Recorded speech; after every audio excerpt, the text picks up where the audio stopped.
Kwa sasa wale watu wanafaa kuwa tu nje because of the nature of our work. Ni sisi clearing agency na police.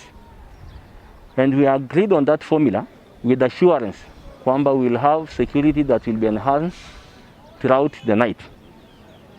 Na mshangao kwamba kwetu sana kwamba katikati ya barabara kama hiyo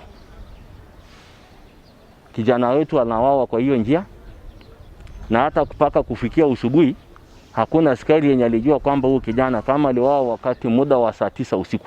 Hii ni boda na jinsi rais alivyotangaza ya kwamba ameweka curfew katika nchi nzima, tulifikiria ya kwamba curfew itakuwa ni ya kulinda watu, kwa sababu watu wameenda nyumbani na watu walindwe hadi katika usalama yao. Tulikaa chini kwamba clearing agents watakuwa wanafanya kazi zao, bora wawe na reflector na baji ya kazi. Hasa tukawa tunafanya kazi kawaida, lakini askari wetu wa Malaba badala kutulinda sisi tunapoenda nyumbani, wakotoka highway kulinda trailer ambaye zimepark, hawalindi maslahi yetu. Kama wawezi kuchukua hatua ya kutulinda, waachie sisi wananchi basi tutunze mali zetu, kama tuepukane na vitu zingine.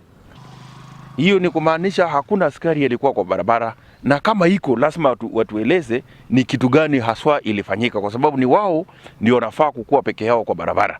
Na hiyo kitendo inasemekana kwa wale majirani walisikia huyu kijana akipiga nduru mwendo wa saa 9.